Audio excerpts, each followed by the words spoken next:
ಬಿಹಾರದಲ್ಲಿ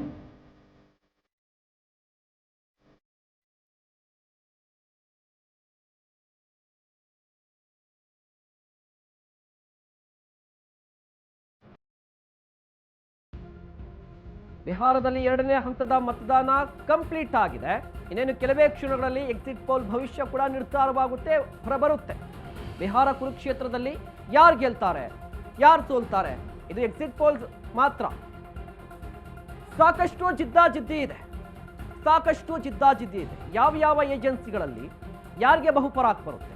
ಅಷ್ಟು ಬೇಗ ನ್ಯೂಸ್ನಲ್ಲಿ ಎಕ್ಸಿಟ್ ಪೋಲ್ನ ಭವಿಷ್ಯ ಕಂಪ್ಲೀಟ್ ಡೀಟೇಲ್ಸ್ ಅನ್ನ ಕೊಡ್ತೀವಿ ವಿತ್ ಡೇಟಾ. ಇದ್ರ ಜೊತೆಗೆ ವಿಶ್ಲೇಷಣೆಯಾಗಿ ಅಂದರೆ ಯಾಕೆ ಈ ರಿಸಲ್ಟ್ ಬಂದಿದೆ ಅನ್ನೋದ್ರ ಬಗ್ಗೆ ವಿಶ್ಲೇಷಣೆಯನ್ನು ಕೂಡ ಮಾಡ್ಕೊಂಡು ಹೋಗ್ತೀವಿ. ಉತ್ಕರ್ಷ್, ಅಧಿಕಾರದಲ್ಲಿದ್ದೀರಿ, ಮತ್ತೆ ಅಧಿಕಾರಕ್ಕೆ ಬರುವಂಥ ಭರವಸೆ ಇದೆಯಾ?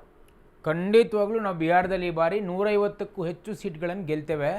ಯಾಕೆ ಅಂತಂದರೆ ಇವತ್ತು ನೋಡಿ, ಬಿಹಾರದಲ್ಲಿ ಈ ಹಿಂದೆ ಲಾಲು ಯಾದವ್ ಅವರ ಅಧಿಕಾರ ಇದ್ದಾಗ ಯಾವ ಪರಿಸ್ಥಿತಿ ಇತ್ತು, ಯಾವ ರೀತಿ ಜಂಗಲ್ ರಾಜ್ ಅನ್ನುವಂಥದ್ದು ಎಲ್ರಿಗೂ ಗೊತ್ತಿದೆ. ಜಂಗಲ್ ರಾಜ್ ಅಂತಂದರೆ ಅಲ್ಲಿ ಹೇಳಬೇಕು ಅಂತಂದರೆ ಖುದ್ದು ಲಾಲು ಯಾದವ್ ಅವರ ಮಗಳ ಮದುವೆಯಲ್ಲಿ IAS ಆಫೀಸರ್ಗಳನ್ನು ಗೇಟ್ ಕೀಪರ್ಗಳು ಮಾಡ್ಕೊಂಡಿದ್ರು. ಯಾರು? ಇದೇ ಲಾಲು ಯಾದವ್ ಅವರು.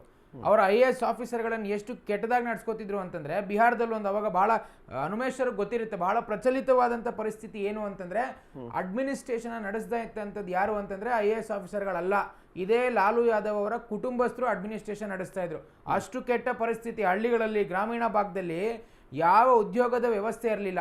ಆದರೆ ಇವತ್ತು ನಮ್ಮ NDA ಗೌರ್ಮೆಂಟ್ ಬಂದ ಮೇಲಲ್ಲಿ 1 ಕೋಟಿಗೂ ಹೆಚ್ಚು ಉದ್ಯೋಗ ಅವಕಾಶಗಳನ್ನು ಮಾಡಿಕೊಟ್ಟಿರ್ತಕ್ಕಂಥದ್ದು ಭಾಳ ಹೆಮ್ಮೆಯಿಂದ ಹೇಳ್ತೇವೆ.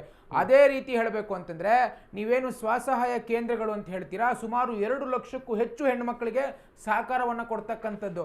ನೀವು ಹಿಂದೆ ನೋಡಿ ಬಿಹಾರದಲ್ಲಿ ರಸ್ತೆಯ ವ್ಯವಸ್ಥೆ ಹೇಗಿತ್ತು, ಇವತ್ತು ಹೇಗಿದೆ ಹೈವೇಗಳು, ಎಷ್ಟು ಅತ್ಯಂತ ಉತ್ಕೃಷ್ಟವಾಗಿ ವ್ಯವಸ್ಥೆಗಳನ್ನು ಮಾಡಿಕೊಡ್ತಕ್ಕಂಥದ್ದು. ಇನ್ಫ್ರಾಸ್ಟ್ರಕ್ಚರ್ ಇರ್ಬೋದು, ಎಲ್ಲದಕ್ಕೂ ಕೂಡ ಹೆಲ್ಪ್ ಮಾಡುವಂಥದ್ದು. ಹೆಣ್ಮಕ್ಳಿಗೆ ವಿಶೇಷವಾಗಿ PG ಎಜುಕೇಷನ್, ಹೈಯರ್ ಎಜುಕೇಷನ್ನ ಪಡ್ಕೋಬೇಕು, ಅವರು ವಿದ್ಯಾಭ್ಯಾಸವನ್ನು ಪಡಿಬೇಕೆನ್ನುವಂಥ ಉದ್ದೇಶ ಇಟ್ಕೊಂಡು NDA ಸರ್ಕಾರ ಇವತ್ತು ಅತ್ಯಂತ ಶ್ರೇಷ್ಠವಾಗಲಿ ಕೆಲಸವನ್ನು ಮಾಡಿದೆ ನಿತೀಶ್ ಕುಮಾರ್ ಅವರ ನೇತೃತ್ವದಲ್ಲಿ. ಸೊ ಹಾಗಾಗಿ ಭಾಳ ನಮಗೆ ಸ್ಪಷ್ಟವಾಗಿ ಹೇಳಬೇಕು ಅಂತಂದರೆ, ಈ ಬಾರಿ NDA ಏನು ನೇತೃತ್ವ ಇದೆ ಖಂಡಿತವಾಗ್ಲೂ ಮುಂದಕ್ಕೆ ಬಂದೇ ಬರ್ತೀವಿ. ಆಮೇಲೆ ಏನು ವೋಟ್ ಚೋರಿ ಅಂತ ಏನಿದೆ, ನೀವು ಇವತ್ತವರೆಗೂ ನೋಡಿ ಏನಾದರೂ ಪ್ರೂವ್ ಮಾಡೋಕ್ಕಾಯ್ತು ರಾಹುಲ್ ಗಾಂಧಿ ಅವ್ರ ಕೈಯಲ್ಲಿ? ಇಷ್ಟೆಲ್ಲ ಉದ್ದುದ್ದ ಭಾಷಣ ಮಾಡ್ತಾರಲ್ಲ, ಯಾಕೆ ಅವರು ಎಲೆಕ್ಷನ್ ಕಮಿಷನ್ ವಿರುದ್ಧ ಕಂಪ್ಲೇಂಟ್ ಫೈಲ್ ಮಾಡಲಿ, ಅಥವಾ ಹೈಕೋರ್ಟು ಸುಪ್ರೀಂ ಕೋರ್ಟ್ಗೆ ಯಾಕೆ ಅವರು ಒಂದು ನ್ಯಾಯವನ್ನು ಕೇಳುವಂಥ ಕೆಲಸ ಮಾಡಲಿಲ್ಲ? ಯಾಕೆ ಅಂತಂದರೆ ಅವ್ರಿಗೂ ಗೊತ್ತು ಗಾಳಿಲಿ ಗುಂಡಾಡಿಸ್ತಾ ಇದ್ದೀವಿ ಅಂತ.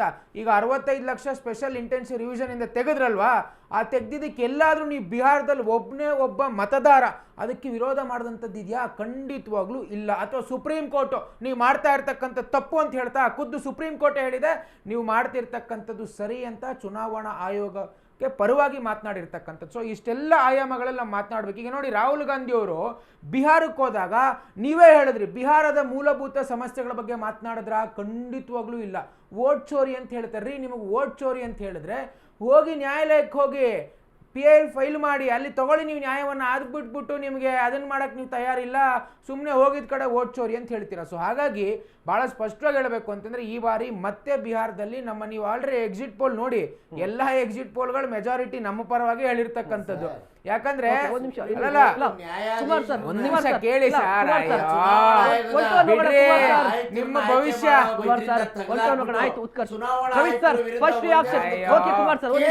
ಭವಿಷ್ಯ ಗೊತ್ತಿದೆ ರೀ.